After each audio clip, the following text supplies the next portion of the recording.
From UFOs to psychic powers and government conspiracies, history is riddled with unexplained events. You can turn back now or learn the stuff they don't want you to know.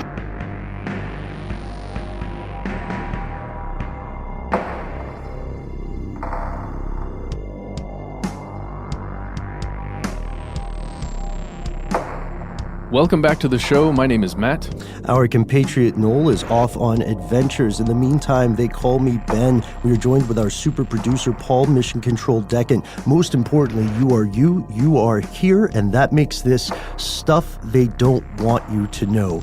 Today, we are exploring one of the strangest, most infamous series of events in early American history, genuine, real-life witch trials. And nowadays, most people only know of these events through wildly fanciful works of fiction, film, books, etc. So how do we separate the fact from the fancy here? How do we establish what really led to these trials, what genuinely happened to the victims, and how these events impacted our culture and history from that point on to the modern day?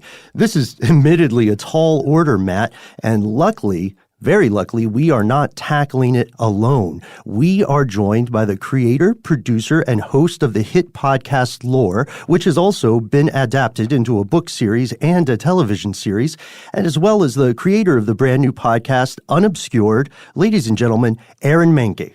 Hey, gentlemen. Thanks for having me. Hey, it is our pleasure to have you on the show, Aaron. And just a bit of full disclosure here, I work with Aaron in creating the show Unobscured, just lest you think we're pulling a fast one on you. We work together on this, but the bulk of the work is most certainly Aaron's. But we had it was just a fascinating deep dive into the Salem witch trials, right? And Aaron, Ben hit on it immediately at the top of this show, but it's something I want to jump right into. Just this fact that many of us are introduced to the Salem witch trials, usually in, at least in my case, an academic setting. You take an early history class about American history, then, you kind of have an understanding, but then all of that gets shaped by all of this pop culture and all of these other references. So how has our understanding of the real witch trials been modified by this pop culture? Well, I mean, I think you're exactly right. There's a lot of different factors that come into play to, I guess, hide the true story, and not always intentionally. It's not like there's a, dare I say it on this show, but it's not like there's a conspiracy to hide the true acts and deeds and all that went on.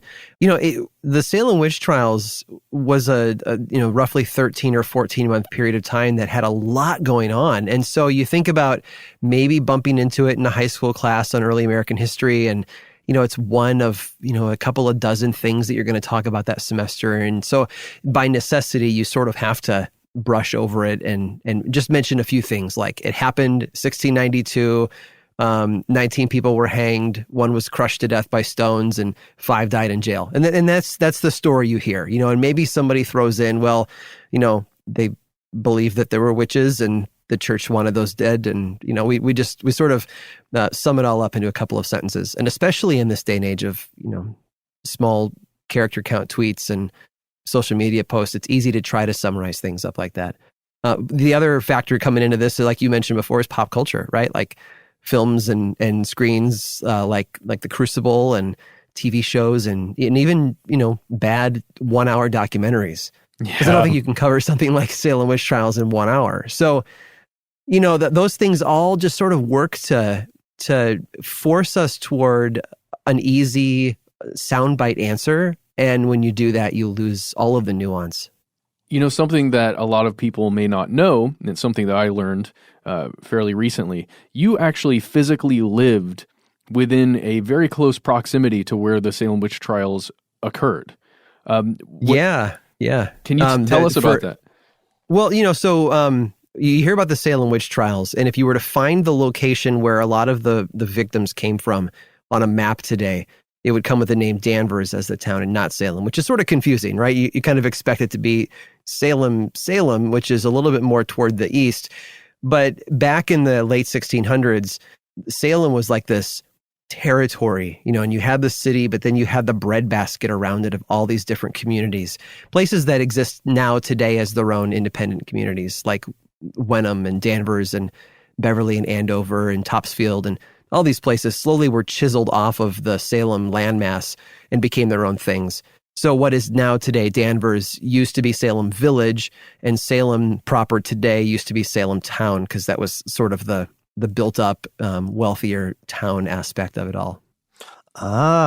See, this is going to be new information for quite a few of our listeners here. And it's important, I would argue, for us to carve these distinctions out and clarify them, because the last time that we were in Boston, we learned firsthand from some residents about Salem's, the current Salem's, pretty successful tourism industry based off of this tragedy. Is that a real thing? Is it still in full swing? Oh, yeah. Yeah. And and we talk about Danvers being Old Salem Village and Salem being Old Salem Town, and that dichotomy between the two places, there's a reason why their name has changed, and that's partly to distance themselves from what happened. Most of the Salem-based, because so there were a lot of victims that came from other communities, Andover, Topsfield, all over the place, Gloucester. But a lot of the Salem victims came from the Salem Village area, so what is now Danvers, and a lot of the legal aspects, especially the Court of Oyer and Terminer, which was sort of the higher level jury plus judges system, and then moving on to the Superior Court. Those things all happened in Salem Town. So you had victims coming from one area, and that's now Danvers, and that's wildly generalized. I'm just roughly saying it. Mm-hmm. And then in Salem, basically all the bad guys, right? All the people that sat in the jury or on the court and judged people and sentenced them to death. So you have these two towns, 325 years ago, were sort of sitting next to each other, and they've grown up, but they've also grown apart culturally. And so Danvers changed its name, and it sort of distances itself from the idea that the witch trials happened there. Like, you can find things. Rebecca Nurse is one of the victims. She was a 75, 76-year-old woman who her crime was that she was too generous with one of her neighbors. Back then, Puritans were incredibly prejudiced against any other faiths. And so even Quakers, which we never think of Quakers as being like antagonists or bad people, but in the Puritan mind, they weren't Puritans. And so Quakers were bad. And she took in a Quaker orphan, and that sort of sealed her fate, among other things. She had some rumors spread about her and whatnot. Anyway, her house is still there. It's a homestead. It's a museum you can tour. 325 years later, it's still there. And it's set up more sensitively and as a museum, as opposed to the Salem Witch Museum, which is, red lights and dark shadows and witches and cauldrons and things like that. And so there's this dichotomy of Salem sort of dodging the issue and Danvers dodging the issue, and Salem Town sort of rolling right into it. I mean, there's a statue of Samantha from the old TV show Bewitched in the middle of town because she was a witch, and let's put a statue up for her, Oh, wow. Makes sense. Yeah. Yeah. All right. Well, you've hit on something very important here, and that's that dichotomy between these two towns, but there's also a dichotomy between what our understanding of what a witch is now, that is, again, it's been morphed and changed over all of these years. What was a witch in 1692 New England? Oh, it's such a tricky question. A witch was, in the religious sense to the Puritans, it was somebody who was working for the devil to tear down the Puritan mission of this utopian society in the New World. The reason why the Puritans came over is because the Anglican Church, which was kind of a Protestant branch off of the Catholic Church, the Church of England, that just wasn't pure enough. It hadn't tossed off enough of the Catholic trappings to be acceptable, and the Puritans wanted it to be more pure, thus the name. And among all of the colonies that were set up in the 1600s, that were all sort of like either endeavors of the crown or business ventures, this was a business venture that was run purely by the Puritans, and all the people that ran it essentially came over with it and set up shop here. So it wasn't being run from afar by the owners, it was being run here. They had a charter from the king, you had to get that. But they were this isolated religious community, and anybody who threatened their mission was potentially a witch. They were an agent of the devil. And there were all these cool little trappings that came with it that we still have pieces of in our culture today. You think about how many times you've seen a witch on TV with a black cat, right? Like it's the partner in crime they always have. And that comes back to the idea of a familiar, an animal that is a evil spirit in the form of an animal that follows the witch around. And that's just almost a European and American constant that you have familiars. There are things like, well, we can tell you're a witch if you have witch marks on you, which is supposed to be like this little devil's teat, this place where the demons will suckle from the witch. And they look like freckles or moles or skin tags. And of course they found them on people because everybody has those things. So, it was this really tricky thing where, yeah, they were enemies of the Puritan faith. But after that, it was just kind of hard to nail it down, which created problems for them, Yeah, I can totally understand this because in the case of, I believe it was Sarah Osborne, right? One of the first people accused of witchcraft. In her case, I think one of the primary causes for persecution or prosecution was that she was suspected of living with her second husband before they got officially married. And there was a little bit of that going on, yeah. She had a child with him. She had a child from a previous marriage. She had a child with, I think, before she married her second husband. And I'm not sure if I'm getting my people right or not, but I think she might have been the one who, one of the kids lived at home and one of them lived in sort of a boarding house situation. But yeah, Sarah Osborne wasn't, she was also just an outsider. She wasn't respected. She didn't toe the line. She didn't follow the rules. And people then, as people now, lash out against the outsider. They become a scapegoat for our fears and our anxieties. And there's something here to be said. I'm trying to articulate this correctly, Aaron, but the thin, somewhat non-existent line between religion and the law within the land, and it's almost the same thing in most respects. Yeah. I'm trying to wrap my head around exactly what I'm trying to ask you here, but I feel like that is one of the major contributing factors, or at least that's one of the things you think about nowadays when you're imagining this time period. How did that come into play with setting up these trials? Like, were the Oyer and Terminer trials specifically a law of the land kind of thing, or was it a religious law thing? Well, that's a 45-minute podcast in that answer right there. But let's say it this way. So they had a charter, which was sort of a permission certificate from the king to go create this colony. The charter usually had some laws and regulations that were in there. And for the most part, you were supposed to adhere to English law, kind of defer to that. But because of the way the Puritan colony of the Commonwealth of Massachusetts was set up, it was just a little different. They had a little bit more freedom and latitude, and they were able to build their faith into the laws a lot more tightly. So when the Salem witch trials happen, it happens in this, Dr. Emerson Baker is one of our historians, and he calls his book The Storm of Witchcraft because it's this perfect storm of ingredients among all these other things: the fear of the wars with the Native Americans to the north, the French who were allied with them, a harsh winter, all these different factors coming together. You also had the fact that the king, kind of in a power play, takes the charter away from the people shortly before the witch trials happen. So they're essentially governmentless. They don't have anything.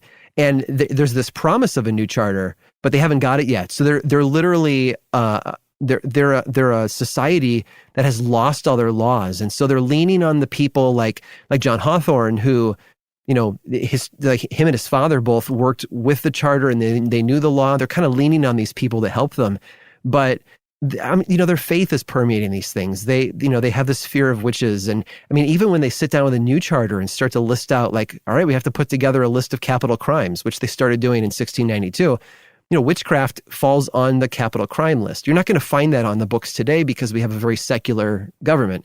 But back then that border between church and state was a lot more fuzzy. And so things like, being a witch became this capital offense. And it was executable by death, with some exceptions. The deeper into the trials you get, and it just gets more complex. Things like, at some point, if you used witchcraft but you didn't kill anybody, you could be punished, but you won't be executed and whatnot. But yeah, the faith really did. It permeated everything, really.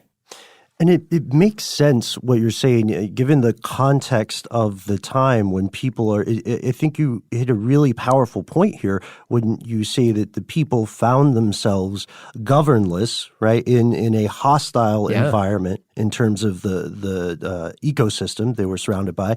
And if we're being honest, this is in many ways a group of what we would call religious extremists today. So people in a vacuum of organizational structure would tend to fall back on the number one organizational structure that they consider their core set of values, which personally, and I don't want to inject too much of my opinion in here, is terrifying.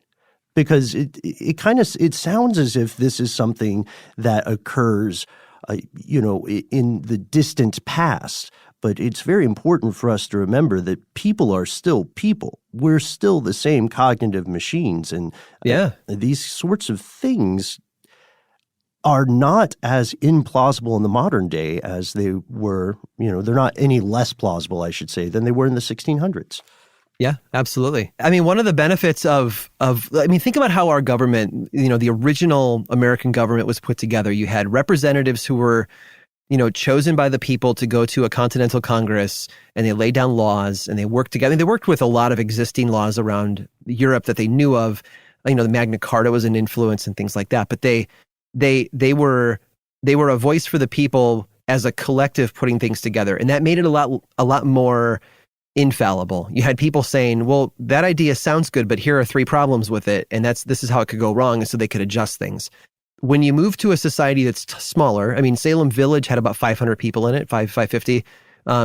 Salem Town, I think, had maybe 2,000 people in it. That's a smaller group of people with a smaller pool of leaders making up laws and trying to find their way. They're going to make a lot more mistakes, and they're going to bring a lot more personal bias into things, which is why, this is why dictatorships go wrong, and why emperors and kings have so many problems unless they have some sort of a parliamentary system around them to keep them in check, because one person making choices is going to make a lot more worse choices than a group of people collectively thinking things through with common sense. So this is partly what plays out in Salem. You have a bunch of people who they're just kind of leaning on what they know and their personal opinions and their fears and their hopes and all this stuff, and we get a mess. And we'll pause right there for a quick word from our sponsor.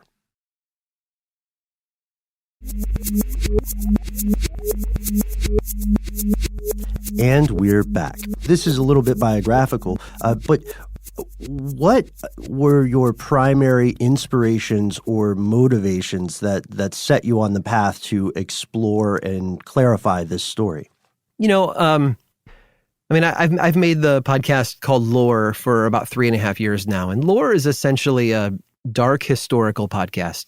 I look for stories from history that have a more unusual or dark is just the best word for it, a dark bent that, it's the kind of stuff you're not going to learn about in history class. You're not going to learn about the drummer of Tedworth, a house haunted by a ghost that keeps making a drumming sound and possibly a haunted drum and all these things. You're not going to learn about these things in history class. And that's why I do lore, because I want people to hear these great tales of things that happened and people claim that they were true, and I want to explore them. Most of the time, I'm fine finding topics that I can do in a half an hour. That's typically the format of the show, about 30 minutes long, throw in some ads and some credits, and we're good.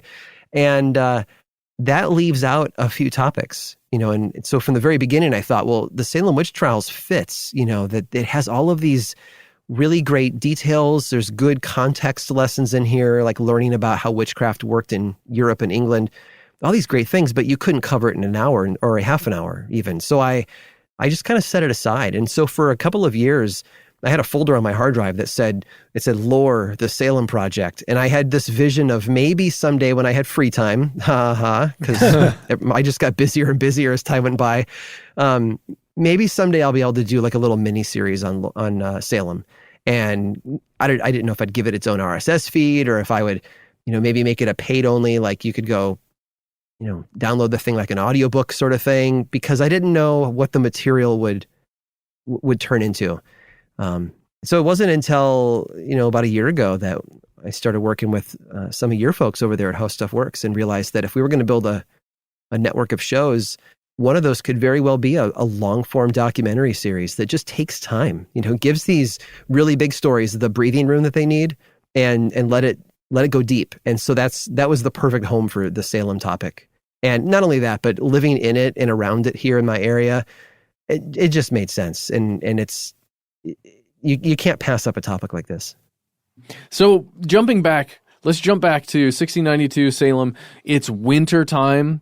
It's freaking cold out there, and there's no central heating. There's no electricity. The only way to keep you and your family warm enough to not die is to have firewood. And one thing that I didn't understand going into this project was just how vital firewood was as a commodity, as almost a currency in a way. Can you talk to us about the importance of firewood back then? Yeah, I mean, picture that post-apocalyptic movie that you love where, there is no more U.S. currency, the global market's gone, and you need to go buy food from some trader, and it's either a precious metal or it's a bullet, things like that you're trying to find ways, like what are valuable commodities to trade for something. And firewood was certainly, I wouldn't say it was worth its weight in gold, but it was highly important. So to illustrate this, the minister in Salem Village, where a lot of the victims came from, was this guy named Samuel Parris, who came from, his family was English, obviously. His uncle had purchased or somehow acquired a plantation on the island of Barbados. And then he was really bad at running the business. And so he brought his brother in, which was Samuel's dad, and his brother saved it. His uncle eventually dies. And so Sam's dad inherits the place and runs it well, but some natural disasters happen. There's like this massive hurricane, and there's a drought, and I think some sickness and smallpox maybe. And eventually, Samuel Parris has found himself running the place, and he doesn't want to anymore. He realizes it's going to kill him. So he sells it and heads north. He wanted to go to Harvard, and while his dad was still alive, he was attending Harvard, which is really, really old school from the 1600s outside of Boston. And so when he finally sold the place off for good, he moved back to Boston, maybe thinking that he would finish school because he had stopped a few classes shy, maybe just looking for work. He used some of his money to set up a business there. Finally, he ends up not doing well at business and taking the position in Salem Village as their new minister. The negotiation process for his contract took him over a year because he was this super litigious, like, we have to get all the T's crossed and the I's dotted, and I want to be taken care of. I think he had some high aspirations. But one of the things that he was super picky about was firewood, that he needed his firewood delivered. And even after becoming the minister there, it was a problem constantly with farmers in the area. It was like their turn that week to bring him a load of firewood, and they wouldn't do it. He was hard to like. He was hard to get along with. And some of them just sort of held it back as a leverage over him. And there's these stories of him writing in his study upstairs in the middle of winter, dipping his quill in the inkwell to scratch on the book, and the ink in the inkwell being frozen because it's so cold in the house. And that firewood just becomes this thorn in his side for the entire time. Just chop your own firewood, man. I know. Well, I mean, as a minister, you're given the parsonage to live in. There's no land with it. All the land abutting you is fenced off, and it belongs to somebody else. And they're going to cut down their trees and use it. And he was sort of stuck. But yeah, I mean, I'd get a hatchet and go out in the middle of the night and just, start clearing branches off of trees and bringing them home. Which? So this is one thing that I think is going to be fascinating to a lot of our fellow listeners as they explore Unobscured, is the process through which you discover these stories. Could you tell us a little bit more about the primary written records that you found, or how complete or incomplete they were, and how you took this vast amount of uncollected resources. Like how did you arrange them, and what was the process like? Was it all uphill? Were there surprising finds? Were there times where it was frustrating because, again, the great game of telephone that is human history got in the way? I think we're all very curious to learn about that. Well, one thing to keep in mind is that toward the end of the witch trial period of 1692, it basically starts in January of 1692 and runs through till about May of 1693. And toward the end of that, the governor of Massachusetts is this guy named Sir William Phipps.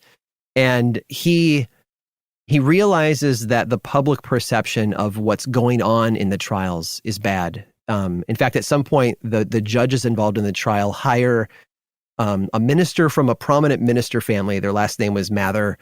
Increase was the father. Cotton was the son. Cotton Mather. That's right, Cotton. And Cotton was hired to basically write a PR piece. It was a book in defense of the Salem witch trials.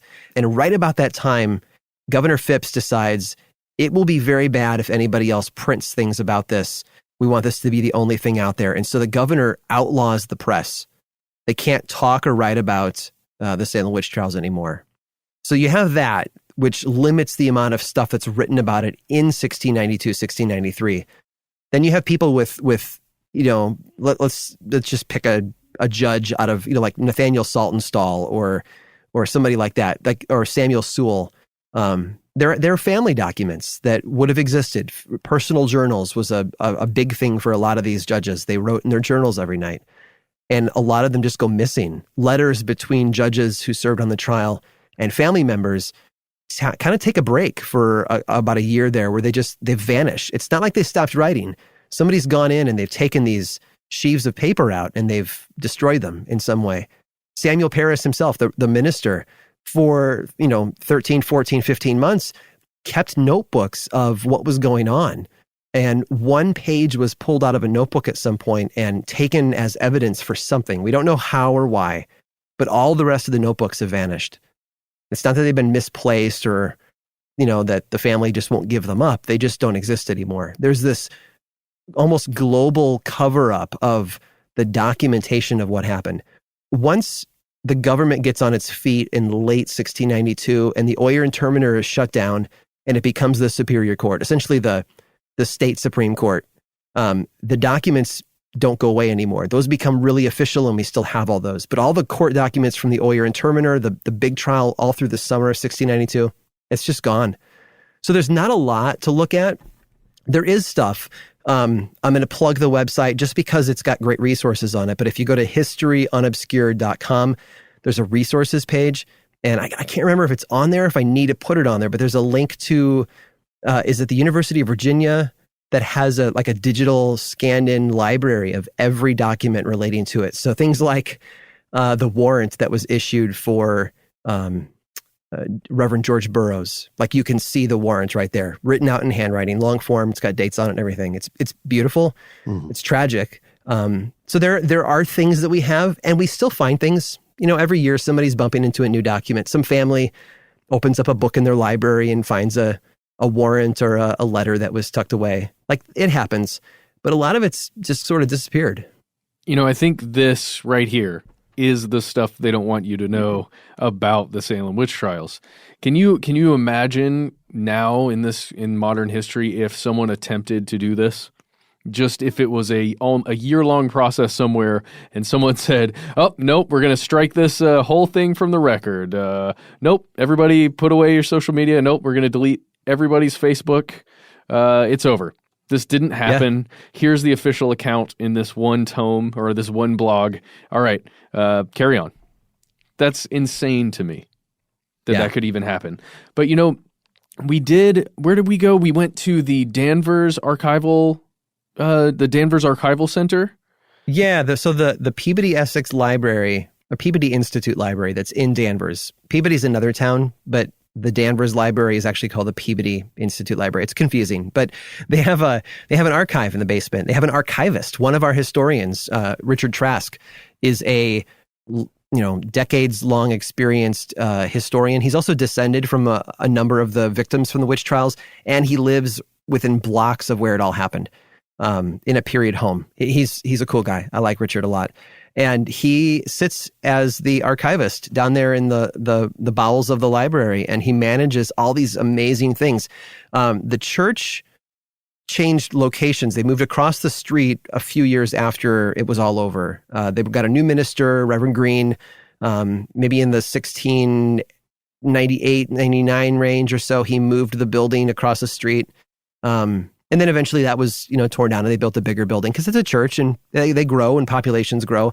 In the 1970s, I think, there was a fire at the church, and Richard Trask went with the fire department and was able to get in and save some things. He saved the original communion ware, like the chalice, the bowl, those things. They're made out of pewter, but they were in a box right by the door, and on purpose. He told them to keep them by the door in case there was a fire. And then 2 books were saved. One is, think of them both as like ship's logs. You think like Picard talking to the computer in his ready room, ship's log, date, whatever. So there was a log for the church itself, and a lot of people wrote in it. Whoever were officers and important people would write in there like, we excommunicated Martha Corey on this date, or we brought in this member this date. It's sort of a happenings of the church. That book from 1692 was saved. As well as the minister's book, which is sort of a ship's log for the minister. And that has Samuel Parris's writing in it, detailing things that are going on, writing about the events.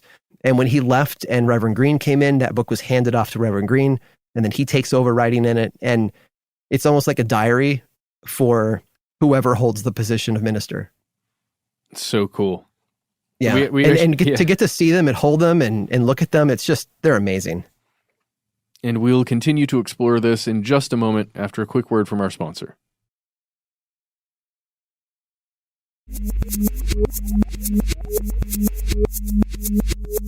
And we're back.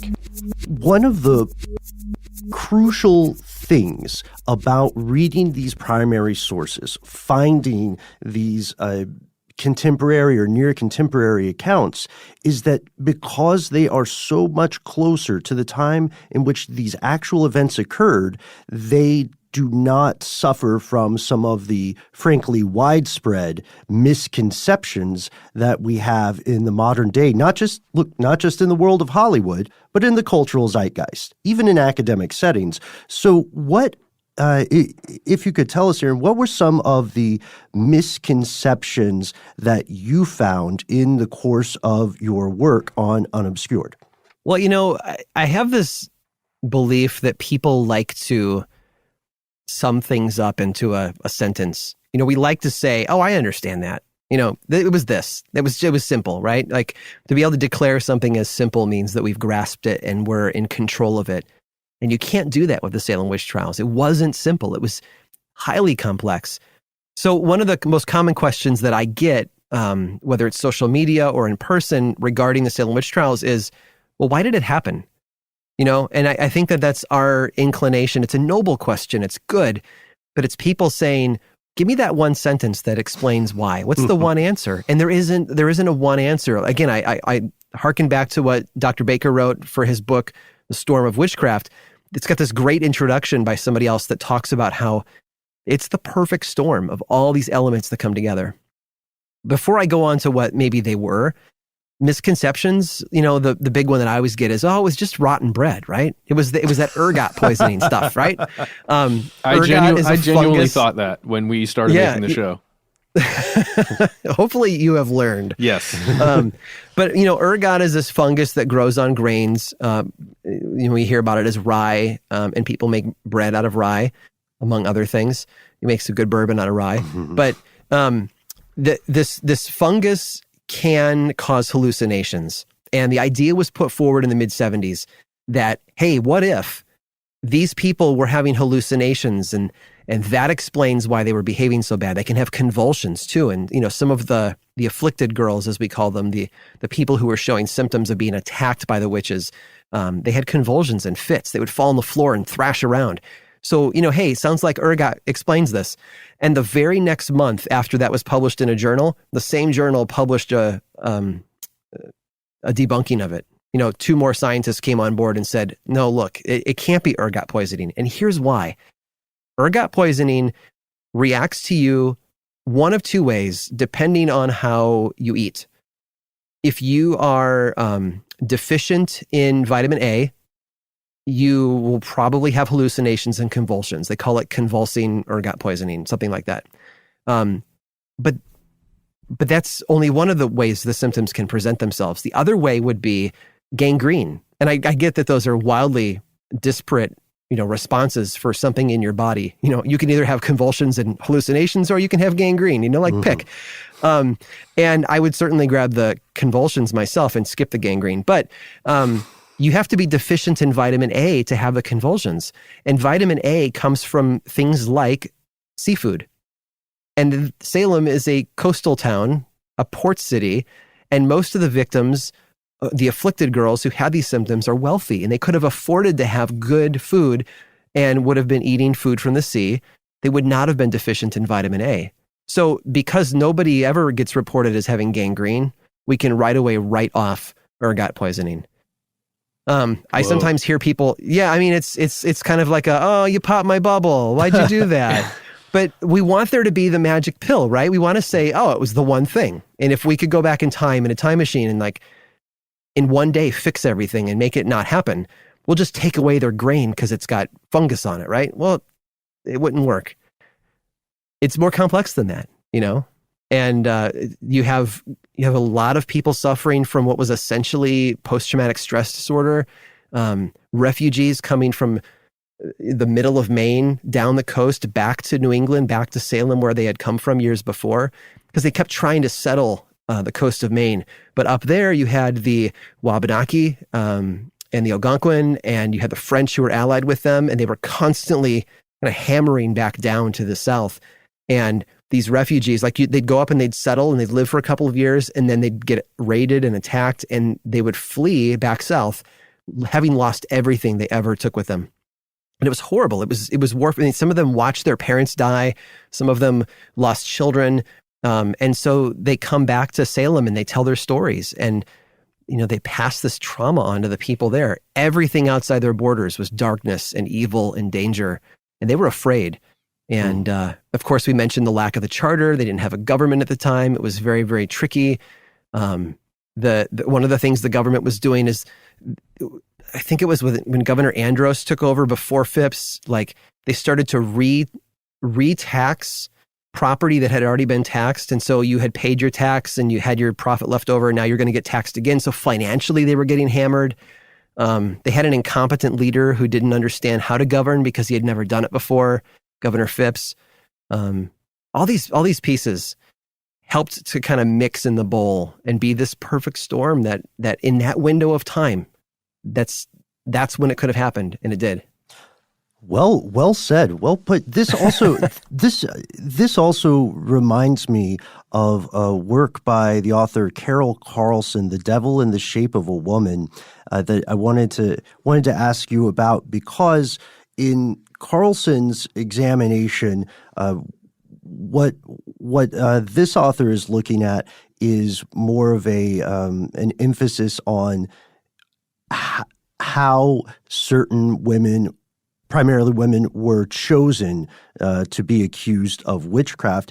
And Carlson argues that there is a violation of social hierarchy that occurs. In some cases, I think one of the specific quotes is that the accusers and the accused were, in a way, in a negotiation about the legitimacy of female discontent, resentment, and anger, because it's not too far of an assumption to say this was probably a severely patriarchal society. Is that correct?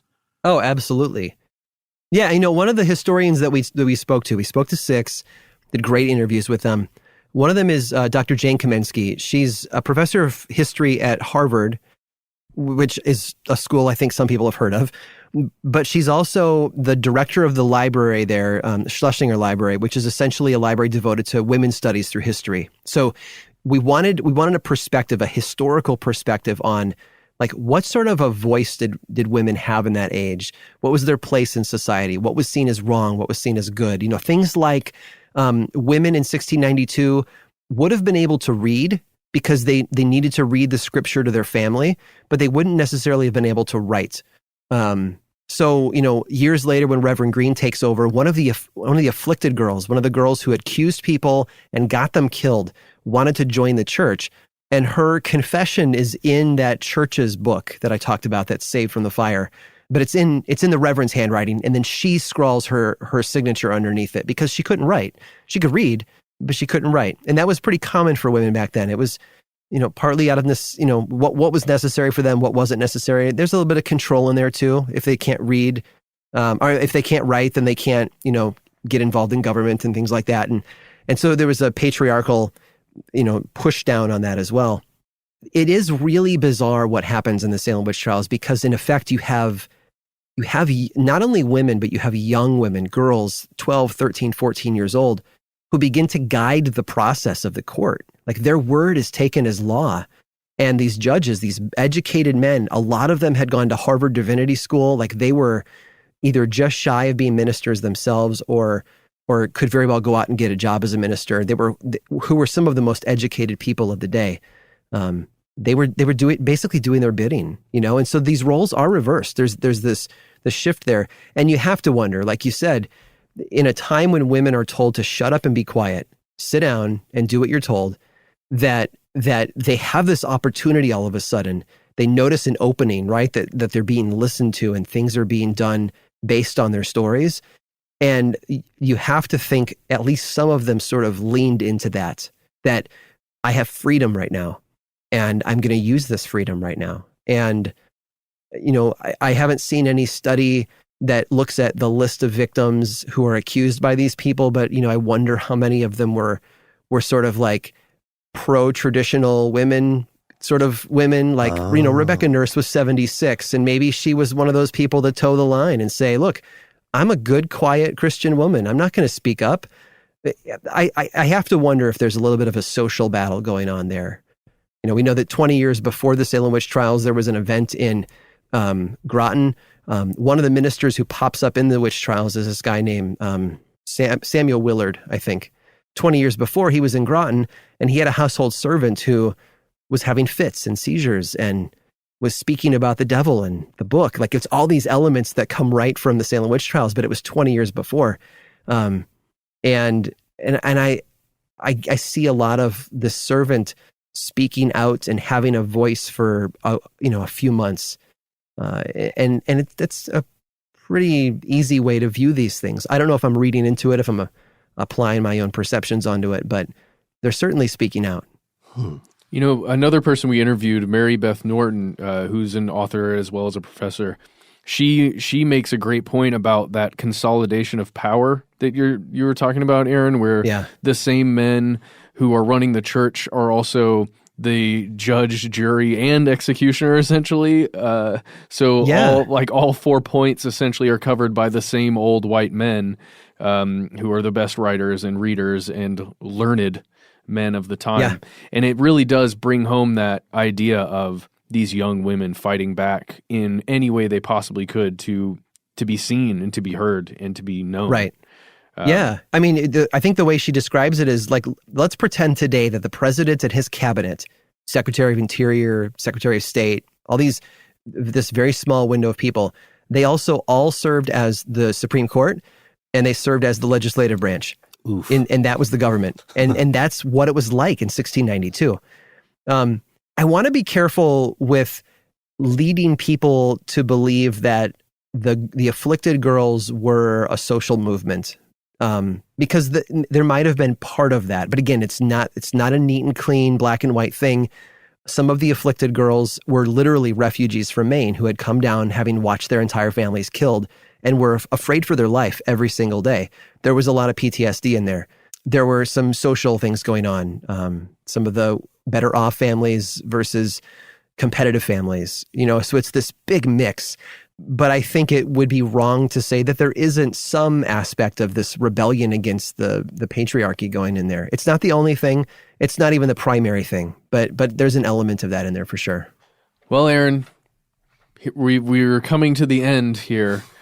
Which, by the way, Unobscured Season 1 about the Salem witch trials is finishing. I believe when this episode is available, the last major episode will be out. So you can go and listen to all 12 episodes right now of Unobscured. Yeah. There are going to be some other episodes that come out though, right? Yeah. So the season is 12 episodes long. 12 episodes, the story from start to finish. Which, by the way, if you want to get away from the political arguments in your household, grab your iPhone and your headphones and just go find a dark room and sit and binge listen to Unobscured. It's a great way to do it. And because at least there's some hope at the end of the tunnel on that one. And so when we get back into the new year, we're going to take those 6 interviews we did with the 6 historians, Dr. Emerson Baker, Dr. Richard Trask, Dr. Jane Kaminsky, Mary Beth Norton, Marilyn K. Roach, and Stacy Schiff. Hey, I got them all. And we're gonna publish them weekly, one at a time, all 6 of the interviews, polished up and put together nicely so that, because Unobscured is narrative storytelling. It's me telling a story for 45 minutes, and then every now and then you'll hear like Dr. Baker jump in and talk for 15 seconds to get a point across for me. But we never get all of his interview, and it's a great interview. So this is our way of sharing those big conversations with people, and you can just sit in front of the fire hose and drink, and it's awesome. I concur. Sounds like a plan. So Aaron, before we leave, what is the one big lesson that you have learned from making this show that we should in turn learn?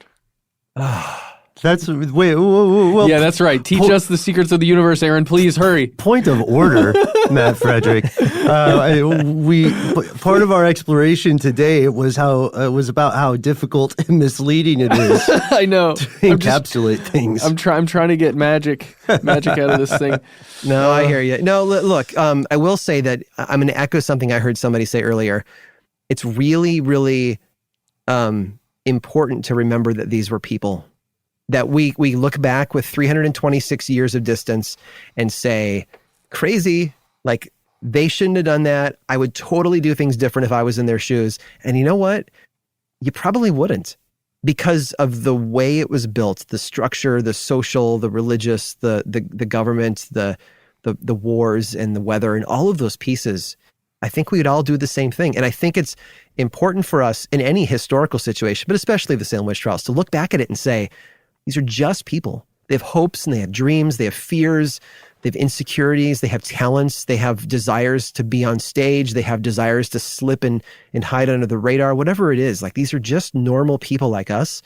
And if we forget that, that's when we start to misunderstand history. And that's one of the biggest lessons that I can take away from this. Oh, man. That was so much more than I even expected. Okay. Thank you, Aaron.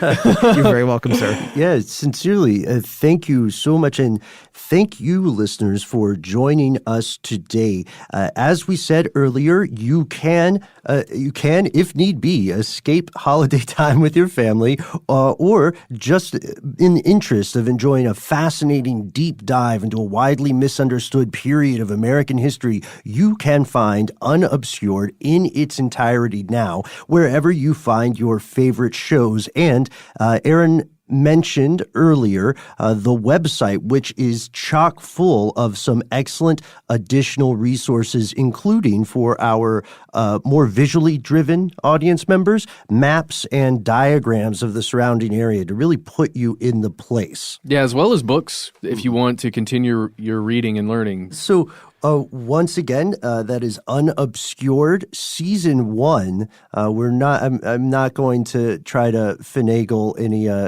any juicy tidbits about Season 2 out just yet. So you'll have to take our word to stay tuned. Look forward. Let us know what you think about Unobscured. Let us know what which historical lessons you feel can be drawn from this series of events in 1692. Again, Aaron, any last words before we leave? have fun with the show. Dig in, listen, and enjoy, and learn something. And thanks for having me on, guys. Thank you so much for being with us. All right. Glad to do it. If you don't want to do any of those things, find us on social media where we're Conspiracy Stuff or Conspiracy Stuff Show. And if you don't want to do that, just send us a good old-fashioned email. We are conspiracy@howstuffworks.com.